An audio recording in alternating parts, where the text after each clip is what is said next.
MIM भक्त, मोदी भक्त, अलग अलग भक्त जो है ना, ये मेंटली गुलाम है। और मैं, अरे बाबा, एमआईएम बहुत बड़ी पार्टी, हम छोटे मोटे लोग हैं, तो मुझे उनसे कोई दुश्मन के नाम की बम मत मारो। और नारे तकबीर, अल्लाह अकबर, जो हमारे इस्लामिक नारे हैं, इसको इलेक्शन में इस्तेमाल मत करो।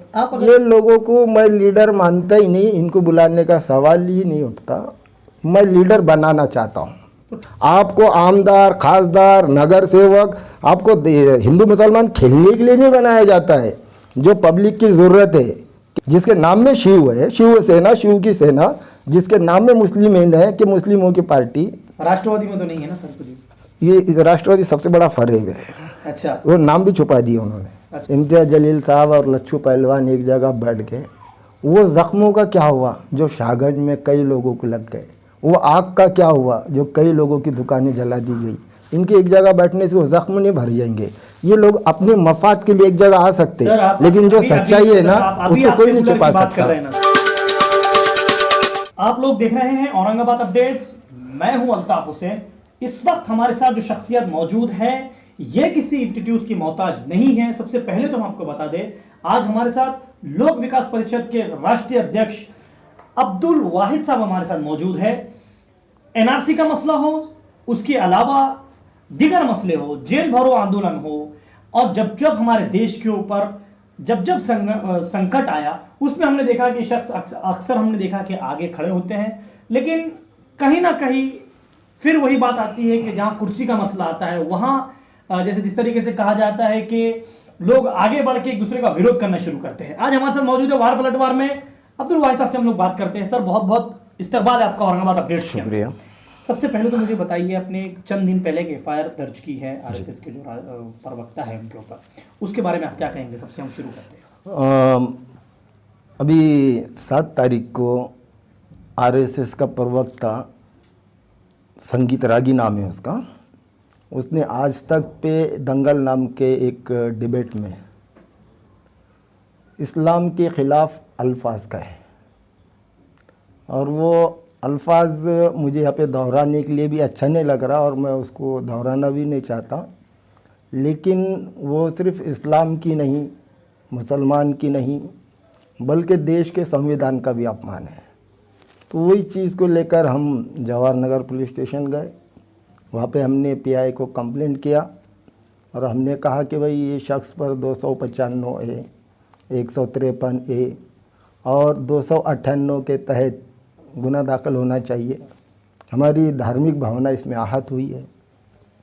वहाँ की पीआई ने जो कहा कि हमने आपके केस को वर्ग कर दिया साइबर क्राइम को। फिर हम उसके बाद पुलिस कमिश्नर से मिले। पुलिस कमिश्नर ने कहा कि 1-2 दिन छुट्टियाँ है, आप हमें मंगलवार तक का समय दे दो, मंगलवार को हम एफआईआर कर देंगे। हम कल मंगल है, कल के दिन इंतज़ार करेंगे। अगर से कल पुलिस एफआईआर नहीं करती तो हमने कोर्ट में जाने के लिए पूरी ड्राफ्टिंग तैयार कर रखी है। हम कोर्ट में जाएंगे, कोर्ट में भी हमारी बात को अगर सुना नहीं गया तो हम हाई कोर्ट जाएंगे, हाई कोर्ट में भी नहीं सुने तो सुप्रीम कोर्ट जाएंगे, और सुप्रीम कोर्ट में भी नहीं हुआ तो फिर राष्ट्रपति के पास जाएंगे, और राष्ट्रपति से कहेंगे कि भैया मुसलमान की आवाज़ सुनी नहीं जा रही, कानून का उल्लंघन हो रहा है, 153 का उल्लंघन हो रहा है, 298 का उल्लंघन हो रहा है, 295 का उल्लंघन हो रहा है। आप ये सारे कलम को क्या करो, निकाल दो, इसको बैन कर दो कि भैया अब ये कलमों के तहत किसी पे भी गुनाह दाखिल नहीं होगा। तो ताकि हम समझ सके कि मुसलमानों पे अगर जुल्म होता है तो उन्हें पुलिस स्टेशन में, कोर्ट में जाना नहीं चाहिए, चुपचाप बर्दाश्त कर लेना चाहिए, ये आप क्लियर कर हो जाना चाहिए। इसलिए ये लड़ाई हम आखिरी तक लड़ेंगे। अच्छा सर, चलिए ये बात तो हो गई। उसके अलावा जैसे आपकी जो पार्टी को लेकर आप चल रहे हैं, जिस तरीके से अभी 2 साल आपको हुआ है कि आपने होना है, कितने लोग आपसे जुड़े हैं अब तक इसके अंदर? अभी मराठवाड़े में तकरीबन हमारे पास 80,000 कार्यकर्ता भी जुड़े हुए हैं, जिसका रिकॉर्ड है हमारे पास। उसमें हिंदू समाज भी जुड़ा है? उसमें 42,000 दलित समाज है तकरीबन, और 2,000 अदर कास्ट है, और 38 के आसपास मुस्लिम्स हैं। मुस्लिम तो कम होंगे सर फिर आपके साथ। हमारे पास बात जो है, हमारे पार्टी का नारा है, जो करेगा सबकी बात वही रहेगा हमारे साथ। लोक विकास परिषद ये सिर्फ मुस्लिमों की पार्टी नहीं है, बल्कि हर दबे कुचले बाकी आप ऐसा समझते सबकी हैं कि आवाज़ मुस्लिम पार्टी जो मुस्लिमों की है, ऐसे कुछ है क्या आपकी नज़र में? हाँ, सिर्फ मुस्लिमों की नहीं, मैं सीधा नाम लेना चाहता हूँ। और मैं एक बात हमेशा कहता हूँ कि देश में एक तमाशा बनाया गया है। ज़ात और मज़हब के नाम पर इलेक्शन हो रहे हैं और ज़ात और मज़हब के नाम पर ही लोगों को वर्गलाया जा रहा है। और मैं एक बात हमेशा कहता हूँ कि हिंदू लीडर्स जो है, जैसे भाजपा, शिवसेना, ये हिंदुओं को ही बेवकूफ़ बना रहे हैं। मुस्लिम लीडर्स, कौन है मुस्लिम लीडर्स? खास तौर पे एमआईएम अभी, अच्छा जिनको ठेका दिया गया। अच्छा, ठेका किसने दिया? ठेका दिया किसी ने, लिया गया, स्वयं घोषित है ये। आप कह रहे हैं बीजेपी शिवसेना वाले अलग है। मेरी बात पूरी नहीं हुई। सुनिए ना, आप कह रहे हैं एमआईएम मुसलमानों के लीडर है, बीजेपी हिंदू समाज बीजेपी के लीडर है, फिर आप किसके लीडर बनना चाहते हैं? हाँ, अच्छा सवाल। मैं ना हिंदुओं का लीडर बनना चाहता हूँ, ना मुसलमान का लीडर बनना चाहता हूँ, ना दलितों का लीडर बनना चाहता हूँ। ये सब मिला के जो देश बनता है, और देश में गवर्नमेंट के आंकड़े हैं कि यहाँ पर जो है आज भी 36% लोग गरीबी रेखा के नीचे हैं। बात याद आ गई इसलिए आपके माध्यम से बता देता हूँ। अभी हमारे देश में कोरोना नाम का एक संकट आया था, उसमें केंद्र सरकार, ये मोदी सरकार, इनके तरफ से एक आंकड़ा दिया गया। उसमें ये बताया गया कि हमने 86 करोड़ लोगों को मुफ्त का राशन दिया। 86 करोड़, शायद मैं सही बराबर या भूल नहीं रहा हूँ, तो 86 करोड़ लोगों को हमने मुफ्त में राशन दिया। पहली बात तो ये बात झूठी है, 86 करोड़ लोगों को अनाज दिया ही नहीं गया। अगर से 86 करोड़ लोगों को देते थे तो उसमें तुम और मैं भी आ जाते थे। अगर से इनकी बात को हम सही समझ ले, इनकी बात को अगर हम सही समझ ले कि इन्होंने 86 करोड़ लोगों को राशन दिया, तो मुझे लगता है कि ये सरकार को डूब मरने की ज़रूरत है कि 86, एक मिनट मुझे इतनी कंप्लीट करने दो, 86 करोड़ लोगों को राशन का खाने की ज़रूरत पड़ रही, और हमारे देश को हम शाइनिंग इंडिया बनाने की बात कर रहे हैं। अच्छा चलो, चलिए, आपने जैसा बीजेपी की बात कर दी, शिवसेना की कर दी, एमआईएम की कर दी, अब दो पार्टियां बची हैं जो बड़ी पार्टियां, एक राष्ट्रवादी, एक कांग्रेस। तो क्या आप राष्ट्रवादी या कांग्रेस से जुड़े हुए हैं? आप कहीं ना कहीं, हम ये समझे। देखिए, राष्ट्रवादी और कांग्रेस जो है, तो आज तक सेक्युलर के नाम पे मुसलमानों को इस हालत पे लाने की जिम्मेदार कांग्रेस और राष्ट्रवादी तो है। पहले ही आपने फिर राष्ट्रवादी का या कांग्रेस का नाम क्यों नहीं लिया? आप डायरेक्ट एमआईएम की तरफ चले गए। आप नहीं, मैं ले रहा था तो आपने शायद मुझे बीच में रोक दिया। मैं पूरे लोगों के नाम सिलसिलेवार ले रहा था। अच्छा, आप लाइन से आ रहे थे, जी, मतलब पहले आपकी नज़र में पहले एमआईएम फर्स्ट है, ये मैं मानूं इस चीज़ को? हाँ, एमआईएम फर्स्ट इस है, इसमें कोई दो राय नहीं है। मोहब्बत भी है मतलब एमआईएम से? नहीं, मोहब्बत बिल्कुल नहीं है। तो फिर मोहब्बत जिससे होती है, इंसान सबसे पहले नाम लेता है। नहीं, एमआईएम और वंचित, अच्छा, मैं इनको सबसे ज़्यादा टारगेट करना चाहता हूँ। वंचित बहुजन आघाड़ी और एमआईएम। यस यस, दोनों। अच्छा, फिर राष्ट्रवादी और कांग्रेस से आपको मोहब्बत है? मोहब्बत किसी से नहीं है। फिर मोहब्बत है किसी से सिर्फ- आपको? मतलब आपका ये कहना है कि सारी पार्टियां गलत है, सिर्फ आप ही सही है, लोक विकास परिषद ही सही है? अभी तो हम अपने आप को साबित नहीं कर सके, लेकिन सारी पार्टियां गलत है, इसका सबूत पूरा देश देगा। चलिए, हो गया, ये सारी पार्टियां गलत है, फिर आप किसको मानते हैं कि ये सही है? कौन है सही? कोई भी नहीं। फिर देश के प्रधानमंत्री सही नहीं है, मुख्यमंत्री सही नहीं है, औरंगाबाद के खासदार सही नहीं है, फिर सही कौन है सर? सही अगर फिर ये आप किसको लाएंगे देश चलाने के लिए? नहीं, देश को चलाने के लिए देश के लोग ही चलेंगे, एलियंस नहीं आएंगे उसके लिए। लेकिन अगर ये लोग सही होते तो आज लोग फुटपाथ पे सोने के लिए मजबूर नहीं रहते थे। अच्छा, इसमें चलिए औरंगाबाद की बात ले लेते हैं, हमारे शहर की हम लोग बात ले लेते हैं। खासदार इम्तियाज जलील है जी, और बीजेपी की सीट एक है, शिवसेना की 2 सीट है यहाँ पर, जी। और एमआईएम की जो है 25 सीटें हैं। तो आपको क्या लगता है, इन्होंने कुछ काम नहीं किया 5 सालों में? कुछ काम करते थे तो 8 दिन में औरंगाबाद में 1 दिन पानी नहीं आता था, पानी रोज़ाना चाहिए था। अच्छा। कुछ काम करते थे तो औरंगाबाद में 18 वार्ड ऐसे हैं जहाँ पानी नहीं, नल भी नहीं है। अगर से काम करते थे तो औरंगाबाद में कई एरिए हैं कि बारिश में आप वहाँ पे जा भी नहीं सकते। तो ये लोगों ने काम नहीं किया, तमाशा किया, और ये लोग तमाशे ही करना चाहते हैं, क्योंकि इनको पता है वापस जब जनता के सामने जाना है तो काम के बुनियाद पे इनको जनता के सामने जाना नहीं है। इनको फिर वो हिंदू मुसलमान करके जनता के सामने जाना है, उनको डिवाइडेशन करना है, उनके वोट लेना है। हम पब्लिक के सामने जाएंगे काम की बुनियाद पर। फिर आप खासदार लड़िए ना। देखिए, बात ताकत की होती है, और मैं हमेशा मतलब आप ये मानते हैं आपके पास उतनी ताकत नहीं है? जी, मैं हमेशा सच्चाई में जीना चाहता हूँ। हमारे पास अभी उतनी ताकत नहीं है, आपकी दुआ रही। 80,000 वोट तो है ना सर? नहीं, 80,000 नहीं, वो तो वोटिंग की तो शक्ल और भी ज़्यादा हो जाएंगी। नहीं, लेकिन आपके पास 80,000 तो नहीं, मैंने जो 80,000 बता रहा कार्यकर्ता तो मराठवाड़े की बताया, मैं मराठवाड़े। अच्छा, पूरे मराठवाड़ा में 80,000? जी। औरंगाबाद में 80,000? नहीं, औरंगाबाद में नहीं। अच्छा, औरंगाबाद में कितने होंगे? औरंगाबाद में 22,000 के आसपास है। 22,000? तो सर 22,000 में भी आप कहीं ना कहीं एमएलए में रेस में उतर सकते हैं आप? नहीं, पर्सनल मुझे इलेक्शन कभी लड़ना नहीं है। अच्छा। अब्दुल वाहिद कभी इलेक्शन को फेस नहीं करेंगे। अच्छा। मैं वो लोगों को सामने करना चाहता हूँ जो वाकई में पब्लिक के लिए कुछ करना चाहते हैं, और मैं मेरा ध्यान अगर इलेक्शन पर डाल दूँगा, एमएलए बनने के लिए या कुछ बनने के लिए काम करना शुरू कर दूँगा, तो मुझे भी वही करना पड़ेगा जो सब कर रहे हैं, और मैं वो नहीं करना चाहता हूँ। बगैर किसी मफाद के मैं खिदमत करना चाहता हूँ। फिर आप ऐसा क्यों नहीं करते? किसी पार्टी से आप बड़ी पार्टी से ज्वाइन हो जाते हैं आपके लिए बहुत सारी पार्टियां हैं, राष्ट्रवादी है, कांग्रेस है, एमआईएम पार्टी है। मैंने अक्सर देखा है जो जिसको सबसे ज़्यादा बुरा बोलता है वो उसी के साथ में आने वाले वक्तों में जुड़ जाता है। देखिए, आप क्यों नहीं जुड़ते इनके साथ? नहीं, इनके साथ में जुड़ जाने का मतलब है गुलामी की बेड़ियाँ अपने पैरों में डाल देना। अच्छा। और हम गुलामी को पसंद नहीं करते और गुलामों को भी पसंद नहीं करते।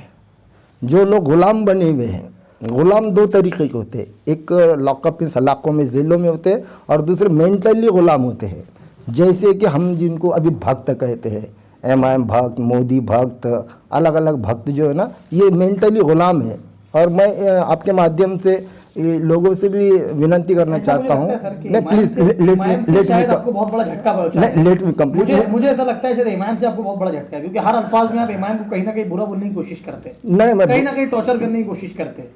इमाम की पर्सनल अगर आपका कुछ है तो वो आप क्लियर करिए कि पर्सनल इमाम से आपका कुछ है। अरे बाबा, इमाम बहुत बड़ी पार्टी, हम छोटे मोटे लोग हैं, तो मुझे उनसे कोई दुश्मनी नहीं है, और दुश्मनी करने की मेरी औकात भी नहीं है। लेकिन वो लोग जो कर रहे हैं वो गलत कर रहे हैं, और गलत को गलत बोलना मेरी जिम्मेदारी समझता हूँ मैं। क्या गलत क्या हो रहा है सर, वो तो क्लियर करिए आप कि गलत क्या हो रहा है। गलत ये कर रहे हैं कि मैं इस बात के फेवर में बिल्कुल नहीं हूँ कि तुम हिंदू मुसलमान करो। अच्छा। आप इलेक्शन लड़िए, आपको पूरा अधिकार है, संविधान ने अधिकार दिया, हर कोई इंसान इलेक्शन लड़ सकता, लेकिन कौम के नाम की बम मत मारो, और नारे तकबीर अल्लाह अकबर जो हमारे इस्लामिक नारे हैं, इसको इलेक्शन में इस्तेमाल मत करो। आप अगर इनको सेकुलर नहीं समझते एमआईएम पार्टी को, तो सवाल ही नहीं आता, है ही नहीं। सेकुलर चलिए नहीं है, आपकी नज़र में नहीं है, अगर एमआईएम सेकुलर नहीं है तो यहाँ पर भी हमने देखा कि विरोधी पक्ष नेता अरुण बोड़े की वाइफ को बनाया गया था सर, दलित समाज के। तो देखिए, पट्टा जो रहता, पट्टा, अच्छा, जो पट्टा जिसके गले में जो भी पार्टी का है, हाँ। वहाँ पे वो समाज में रहता, फिर अच्छा। वहाँ पे सिर्फ पार्टी के हित में देखा जाता। अच्छा। और ये जो है ना, ये भक्तों की टीम है। एक काम करिए ना सर, फिर आप खदीर मौलाना साहब राष्ट्रवादी के हैं, वो बहुत काम कर रहे हैं, अभी लॉकडाउन में भी बहुत सारा उन्होंने काम किया है, तो आप उनसे क्यों नहीं जुड़ जाते राष्ट्रवादी में जाकर? खदीर मौलाना पर्सनली अच्छे इंसान है, लेकिन वो राष्ट्रवादी के लिए काम करते हैं, और राष्ट्रवादी जो है ना, तो ये इनडायरेक्ट जो मुझे पसंद नहीं है, ये भी मराठों के लिए ही काम करते हैं। खासदार साहब के साथ जुड़ जाइए फिर आप। खासदार साहब तो बिल्कुल जातिवादी लोगों में से है। ये एक काम करेंगे ना सर, फिर सारे लोगों को, इम्तियाज जलील साहब को आपके पास बुला लेंगे, खदीर मौलाना साहब को आपके पास बुला लेंगे, और आपको कौन कौन ऐसे लीडर्स लगते हैं जो सेकुलर माइंड वाले नहीं, वो आप बुला के आपकी पार्टी को मजबूत कर लीजिए। नहीं, ये लोगों को मैं लीडर मानता ही नहीं, इनको बुलाने का सवाल ही नहीं उठता। मैं लीडर बनाना चाहता हूँ, तो ठीक है ना, अगर आप इनको आप आगे करके आपके पार्टी से लड़ना चाहते हैं क्या? इनको मैं लीडर ही नहीं मानता। ठीक है ना, तो आप लीडर बना देना। मैं इतना बड़ा नहीं हूँ कि मेरे पार्टी से मैं इनको लड़ाऊं, लेकिन अल्लाह ना करे इन्होंने मेरे पार्टी से टिकट मांगा भी तो मैं इनको टिकट दूंगा भी नहीं। अरे सर मांगेगी क्योंकि बड़ी बड़ी पार्टी में ना। मैं पहले ये कहा मांगेंगे नहीं, हाँ मांगेंगे नहीं, लेकिन मांगा भी तो नहीं दूंगा। नहीं, तो आपकी नज़र में सेकुलर कौन है सर? मुझे वो जानना है। आप जब से मैं वही जानने की कोशिश कर रहा हूँ, आपकी नज़र में एमआईएम सेकुलर नहीं है, आपकी नज़र में इम्तियाज अली साहब सेकुलर नहीं है, खदीर मौलाना साहब अच्छे पर्सनल इंसान हैं, इम्तियाज अली साहब पर्सनल अच्छे इंसान हैं, लेकिन पार्टियां उनकी गलत है। तो आपकी नज़र में सेकुलर कौन है फिर? कोई भी नहीं। आप अकेले हैं मतलब? मैं अकेला नहीं, मेरे साथ जो 80,000 लोग हैं हाँ, ये पूरे सेकुलर है। ये सेकुलर ऐसे मतलब लोगों आपसे को जो ले जुड़ेगा वो सेकुलर है, और जो आपसे हटेगा वो सेकुलर नहीं। नहीं, हम बना रहे एक नई जमात जो ठीक है ना, आपसे 80,000 लोग जुड़े हैं, ये सेकुलर है। आपसे पास से जो हट गया वो सेकुलर नहीं है, ऐसा? नहीं, मेरे पास से हटने जो हटेगा सेकुलर वो भी रहेगा। हाँ। हमारे कुछ इख्तिलाफात आपस में हो सकते, कोई लोग हमसे हट सकते, लेकिन वो हटेगा भी क्योंकि मैं ऐसे ही लोगों को जमा कर रहा हाँ। जो वाकई में सेक्युलर है। ये कांग्रेस राष्ट्रवादी का सेक्युलर जो है, उनका सेक्युलर क्या है कि भाई ये हिंदू को जो है उम्मीदवारी दे देंगे और मुसलमान बोलेंगे भाई हम सब सेक्युलर ही इसको वोटिंग करो, और उनको बोलेंगे भैया मुस्लिम को उम्मीदवारी दो, तब बोले नहीं मुस्लिम को उम्मीदवारी दिए तो फिर हिंदू लोग उसको वोट नहीं देते। अच्छा भाई ये कौन सा सेकुलर हो गया? तो आप सेकुलर है ऐसा मतलब आपकी नज़र में वोट देंगे तो सेकुलर है? नहीं, माहौल ये बनना चाहिए कि वोट देने वालों ने उम्मीदवार की ज़ात और जमात नहीं देखना चाहिए। हो गया सर। और काम करने वाले ने एक मिनट आपको यहाँ रोकता हूँ। खासदार इम्तियाज अली साहब को सर दलित समाज ने वोट दिया है, फिर वो सेकुलर माइंड लोग नहीं थे? देखो, दलित समाज खासदार के टाइम में जो है ना वो बात बोली नहीं था, बहुत दूर तक जाएंगी। दलितों को भी झुंझुना दिया गया खासदार के टाइम में। अच्छा। वंचित और एमआईएम ये जो क्या बनाए थे इन्होंने, आगाड़ी वगाड़ी कुछ बना दिए थे, और उसके बाद में इन्होंने महिला बस्ती बस्ती जाके गरीब मुसलमानों के, गरीब दलितों के घरों में गए और उनसे हाथ पैर पड़ के जो है तो गुजारिश की कि भैया हमको वोट दे दो। और उसमें जो है तो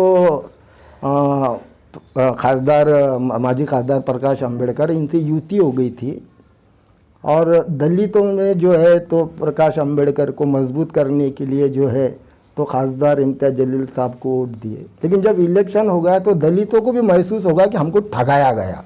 अच्छा। अब वो भी ठगे ठगे महसूस कर रहे हैं। अच्छा, तो आपको क्या लगता है मतलब जब से खासदार बने हैं इम्तियाज साहब काम ही नहीं किया उन्होंने? देखो काम तो तुम ये भी नहीं बोल सकते। आपकी लड़ाई क्या है मेरे ये समझ में नहीं आ रहा। आप सेकुलर माइंड चाहते हैं या काम करने वाले चाहते हैं या विकास चाहते हैं? सब सेक्युलर के साथ काम वाले। अच्छा, तो कौन है सर फिर बताइए ना मुझे। औरंगाबाद में कोई भी नहीं है।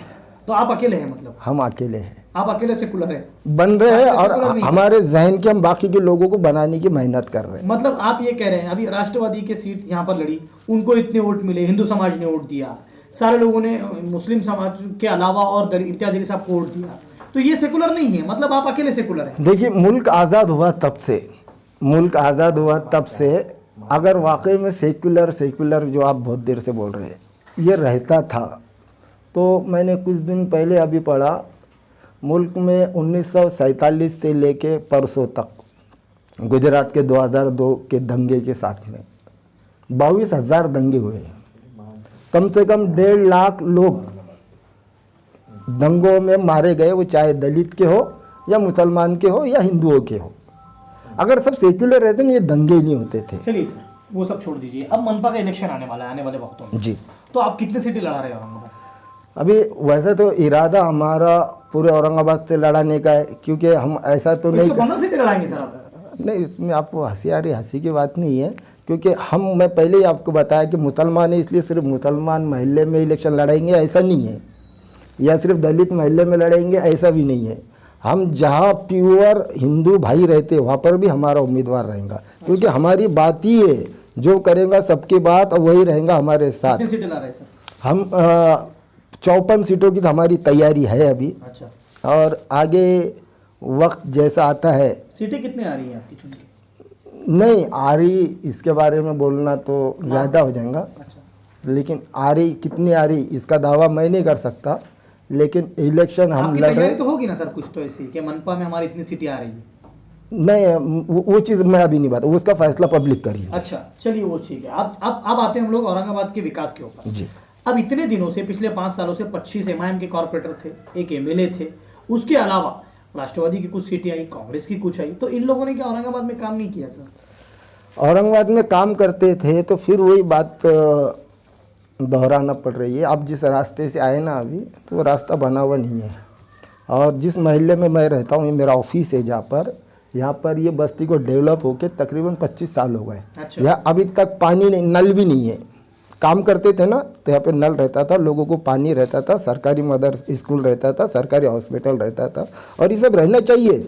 हमारा बोलना यही है कि जितने भी फंडामेंटल राइट्स भारत के नागरिक के हैं, आपको आमदार, खासदार, नगर सेवक, आपको हिंदू मुसलमान खेलने के लिए नहीं बनाया जाता है।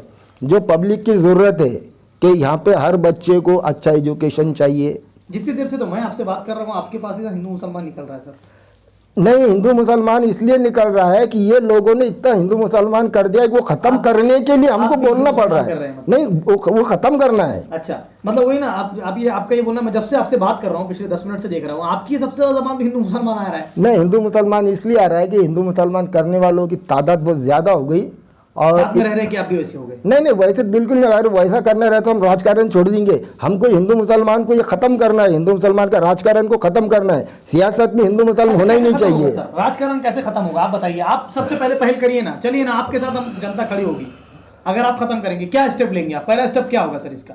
पहला स्टेप आप बात करते हैं विकास की, आप कहते हैं कि यहाँ पर नल नहीं है, आप कहते हैं कि इन्होंने काम नहीं किया, आप कहते हैं कि राष्ट्रवादी ठीक नहीं, आप कहते हैं कांग्रेस ठीक नहीं, आप कहते हैं इमाम ठीक नहीं, तो फिर कैसे खत्म उठाएंगे सर? देखिए, जब पानी की प्यास लगती है ना, तो मुझे जो पानी देगा, वो चाहे भंतीजी रहो, मौलाना रहो या पंडित रहो, जो मेरी प्यास को बुझा रहा वो मेरा नेता है।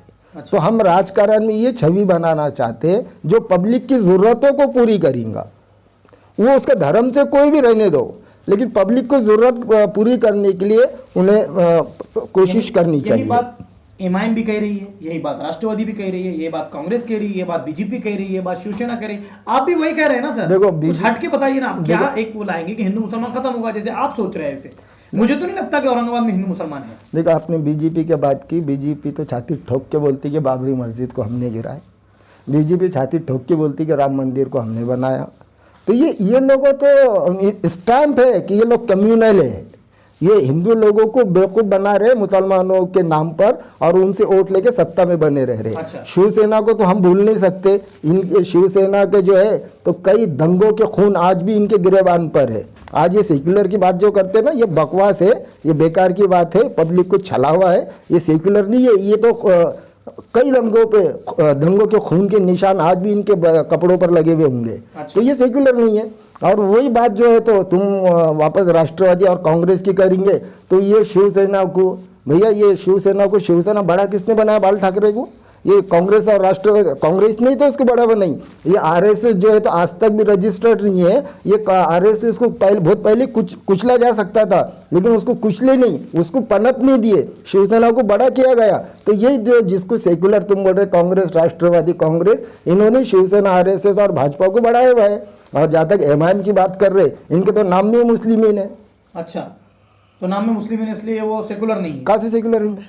नहीं, जिसके नाम में शिव है, शिव सेना, शिव की सेना, जिसके नाम में मुस्लिमीन है कि मुस्लिमों की पार्टी।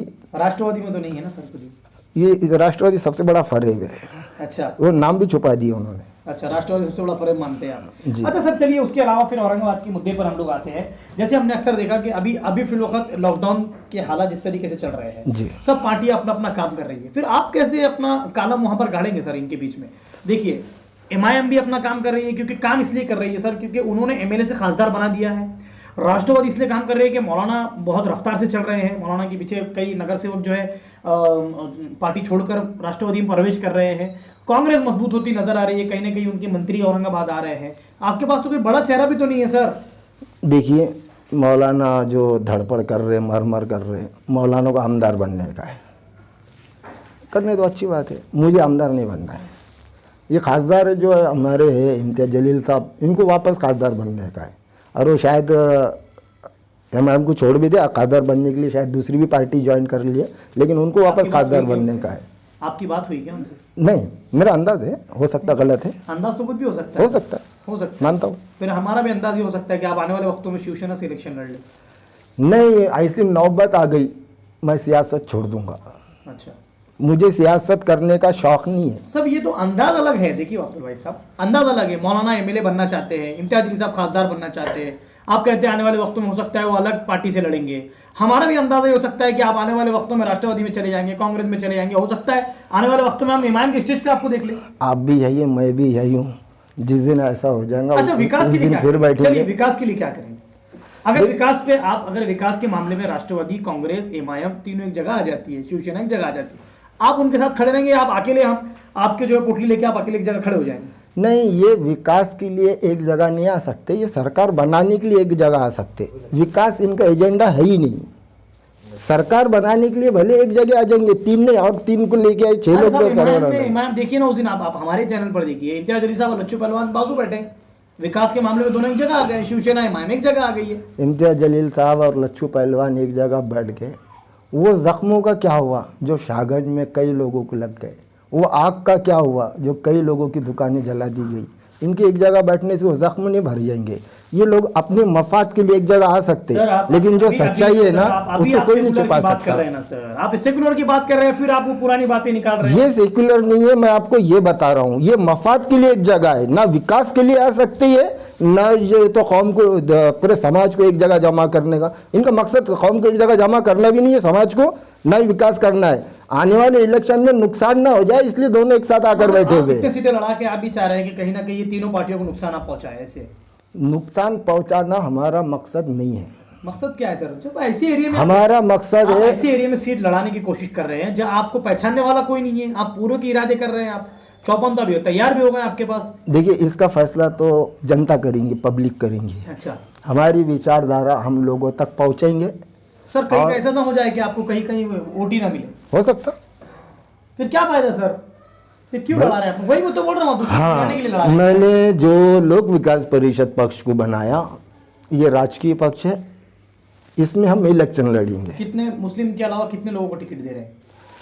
नहीं, बात तो हिंदू मुस्लिम की टिकट के हद तक होगी ही नहीं। जो भी काबिल लोग हैं, वो चाहे किसी भी समाज के रहो, वो सबको वोट दिया, टिकट दिया जाएगा। आप किसके महबूब साहब के खिलाफ लड़ेंगे क्या? नहीं, मैं खुद इलेक्शन नहीं लड़ने वाला। आप इलेक्शन नहीं लड़ने वाले? सर कहीं ऐसा ना हो कि बाद में आप खुद ही, मुझे पता चला कि आपके प्रचार के लिए मैं आपके पास आ रहा हूँ, कहीं ऐसा ना हो जाए? हो सकता। फिर आप ही तो बोल रहे इलेक्शन नहीं लड़ूंगा। नहीं, मैं इलेक्शन नहीं लड़ूंगा। पार्टी नहीं, ये पत्थर की लकीर है कि मैं इलेक्शन नहीं लड़ूंगा। अच्छा, आज नहीं, कभी भी नहीं लड़ूंगा। अच्छा सर, आम आदमी पार्टी के बारे में ताल्लुक से क्या सोचते हैं? दिल्ली तक अच्छी है। अच्छा, बाकी तरफ उनकी, मतलब आपके दिमाग में कोई पार्टी अच्छी है ही नहीं? नहीं, इधर कोई भी नहीं, इधर नहीं, कहीं पर भी है? दिल्ली तक आम आदमी ठीक है। यहाँ ठीक, वो भी एक तरीके से आरएसएस का एजेंडा चलाते, लेकिन पब्लिक चलिए वो भी आरएसएस के होगा। हाँ, आरएसएस, समाजवादी, क्योंकि आरएसएस का, इसलिए मैं समाजवादी का किस्सा। अरे बाबा, सवाल पूछे तो जवाब लो ना। तो समाजवादी आम आदमी पार्टी को मैं क्यों बता रहा हूँ कि पीछे जो तबलीग जमात के बारे में मसला चल रहा था, तो एक वो भाजपा का नेता है कोई, उसने गोली मारो ऐसा कुछ बोला। उस पर एफआईआर करने के लिए केजरीवाल को बहुत वक्त लग गया। और मौलाना साहब के खिलाफ जो है तो कोरोना फैला रहे बोल के गुना दाखिल करने के लिए केजरीवाल के पास गए, तो 2 ही दिन में गुना दाखिल कर दिए। मतलब मौलाना कोरोना फैला रहे, ये अफवाह में केजरीवाल भी शामिल हो गए। अच्छा सर, ठीक है ना। समाजवादी को किसका जोड़ रहे? देखो, समाजवादी जो है तो वो भी यूपी की हद तक है। अच्छा, इधर उनको भी थोड़ा टाइम पास करना है। ठीक है, अबू आसिम साहब है, वो अच्छा काम कर रहे हैं पर्सनली। अच्छा, वो नहीं, काम अच्छा कर रहे हैं, लेकिन इधर रेंज नहीं है उनकी। भिवंडी में काम कर रहे हैं ना? ठीक है ना, वो जहाँ पे भी है ना, तो वहाँ तक उनका काम अच्छा है, और ख़ास तौर पे अबू आसिम साहब का काम बहुत अच्छा है, लेकिन वो उनकी रेंज पूरी नहीं है, और उनको यहाँ पे सियासत करना नहीं है। नहीं, उनके बारे में क्या सोच है आपकी? क्या वो भी सेकुलर नहीं, वो अच्छे लोग हैं, सेकुलर लोग। आप उनके साथ जुड़ जाइए ना सर। फिर उनकी इधर ताकत नहीं है ना, तो आप ताकत बनाइए ना। हो सकता है आने वाले दिनों में। ओहो, इसका मतलब समाजवादी की तरफ आपका रुझान है? नहीं, वो ये हम मान ले। नहीं, वो जो है वो अच्छे हैं, वो सेकुलर है, वो काम अच्छा, ये लोगों से ठीक है ना सर? ये लोगों के मुकाबले में समाजवादी ठीक है। मतलब क्या बोलते हैं, पत्थर से कोई पत्थर मार रहा है ना, तो पत्थर से ईंट ठीक है। ईंट ठीक है, तो ये सर ईंट भी बहुत जोर से लगती है कभी कभी, पत्थर से कम नहीं, लेकिन लगती बहुत जोर से लगती है ना, लगती बहुत अच्छी है। और आपने देखा होगा कि ईंट से घर बनता है सर, ईंट से घर बन जाता है। हाँ, घर बनता है, लेकिन सिर्फ उन्हीं का बनता है जो लोगों को बेवकूफ़ बनाना जानते हैं। अच्छा, सियासत में सिर्फ लोगों को बेवकूफ़ बना के अपने घर बनाए जा रहे हैं। आवाम जाति, जनता जाति, वही है, गरीब और गरीब होता जा रहा है। आमदार हमारे देख लो, चंद्रकांत कह रहे हैं इनकी प्रॉपर्टी निकालो, जब पहला फॉर्म भरे थे तब कितनी थी और आज कितनी है। अच्छा, जितने भी नेता हैं इनकी पहली प्रॉपर्टी जब पहला इलेक्शन लड़े थे तो उस वक्त कितनी प्रॉपर्टी शो की थी और आज प्रॉपर्टी कितनी पे देखो। गरीब जो है ना, पहले रिक्शा चलाता बाप भी, बेटा रिक्शा चला रहा, उसका बेटा रिक्शा, गरीब और गरीब होता जा रहा है और अमीर होता जा रहा है। हम भी देखेंगे आपकी पार्टी में अभी क्या आपकी प्रॉपर्टी है, आने वाले वक्तों में मनपा के बाद क्या आपकी बिल्कुल देखना, बिल्कुल देखूंगा सर मैं, बिल्कुल वो भी आपके ऊपर नजर रखेंगे। एक आखिरी सवाल सर, आपसे बात करके बड़ा मजा आ रहा है जी। समाजवादी के साथ क्यों गठबंधन नहीं करते सर? ऐलान कर दीजिए आज।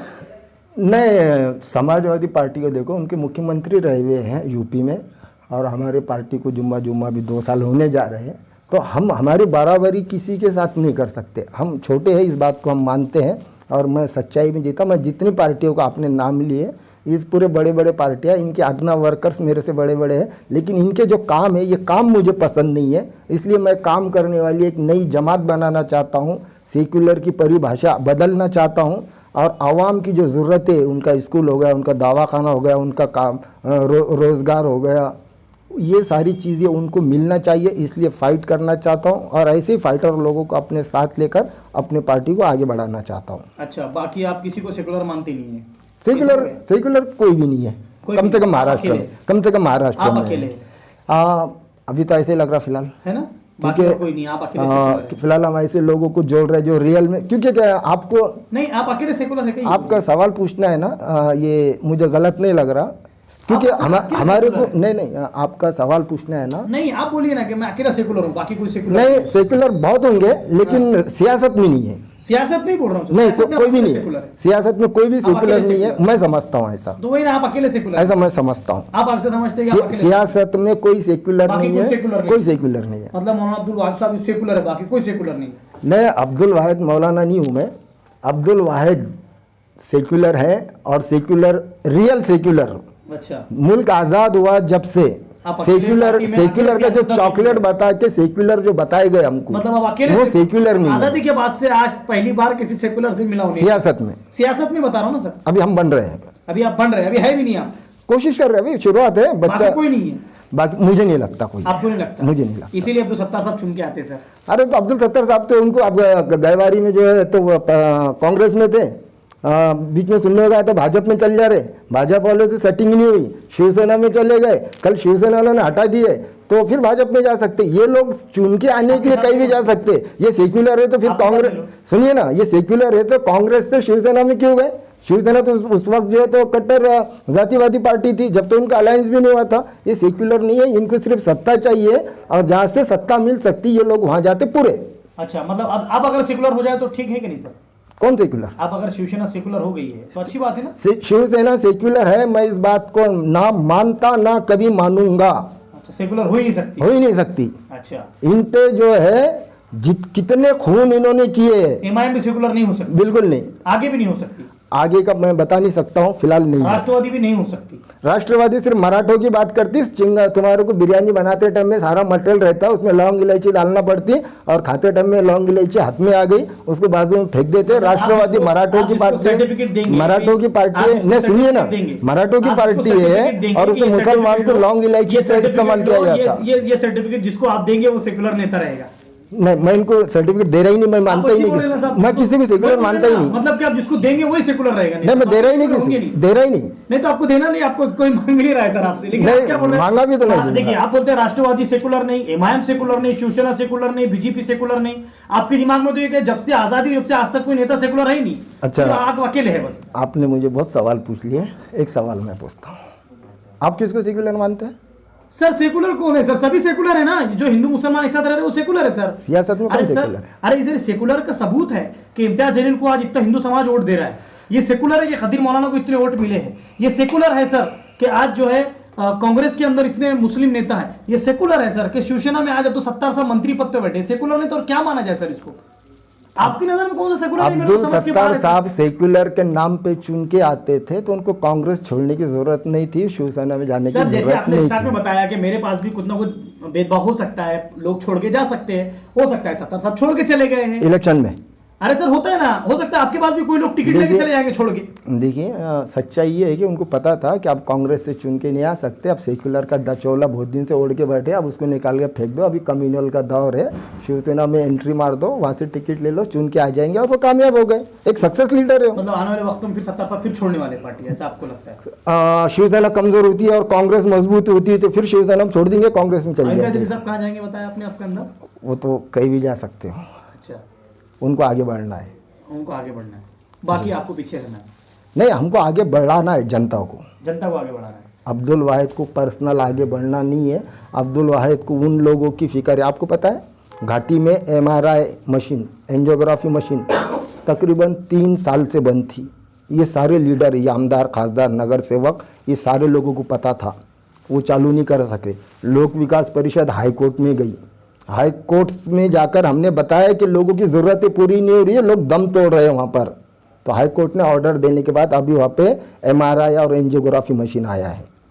तो इनको पता नहीं था, इनको क्या हो रहा, सच बात बताने में राजकारण लगता है, इनको पब्लिक की चिंता नहीं है। पब्लिक को हिंदू, जैसे मैं ये नहीं बता रहा कि शिवसेना हिंदुओं की फिक्र करती, भाजपा नहीं करती, और ये मुसलमान की फिक्र करते नहीं करते, कोई हिंदू कोई मुसलमान इनके लिए कुछ नहीं है। सत्ता में सिर्फ जाना कैसा है, उसके लिए किसको बेवकूफ़ बनाना है, क्या करना है, जो साम दाम दंड भेद जो भी करना है करो, सत्ता में जाओ, बस इतना समझता है। तो मैं ये मान लूँ कि आप सेकुलर का सर्टिफिकेट आपसे लेना पड़ेगा, ये मान लूँ? सियासत में जितने लोग हैं, पार्टियां हैं, पर्सनल लोग हो सकते कोई, लेकिन पार्टियां कोई भी सेक्युलर नहीं है। आप अकेले सेकुलर हैं? पार्टी आप अकेले सेकुलर? हाँ, और ये साबित करेंगे हम आने वाले दिनों में, आप देखेंगे कि सेक्युलर कहते किसे। चलिए सर देखते हैं, ये थे अब्दुल वाहिद साहब जिससे हम बातचीत कर रहे थे, बड़ा अच्छा लगा इनसे बातचीत करने। एक साथ तो सबसे बड़ी अहम बात तो इनसे बात करने में मजा आया कि ये किसी को सेकुलर मानते नहीं, पहली बात। दूसरी बात ये है कि जिस तरीके से उन्होंने कहा कि आने वाले वक्तों में ये इतनी सारी सीटें औरंगाबाद से लड़ा रहे, देखना तो ये है कि अब इनके बात में कितनी सच्चाई है, ये कितने सेकुलर है, ये देखने वाली बात है। दूसरी बात, जैसे इस तरीके से उन्होंने कहा कि ना ही MIM सेकुलर है, ना ही BJP सेकुलर है, ना ही शिवसेना सेकुलर है, ना ही राष्ट्रवादी, ना ही कांग्रेस। अब सवाल तो ये पैदा हुआ कि क्या इतने दिनों में जिन लोगों को चुनकर दिया गया उन लोगों ने काम किया या नहीं किया, जनता बखूबी जानती है। अब आने वाले वक्तों में देखना है कि कौन कितना सही साबित होता है। देखते रहिए औरंगाबाद अपडेट्स, और फिर हम जो है आने वाले वक्तों में फिर बात करेंगे अब्दुल वाहिद साहब से कि अभी तक या आने वाले वक्तों में इसे ढूंढने की कोशिश करेंगे कि इन्होंने किसको सेकुलर माना। कैमरामैन परवेज खान के साथ मैं अल्ताफ हुसैन, आप लोग देख रहे हैं औरंगाबाद अपडेट्स।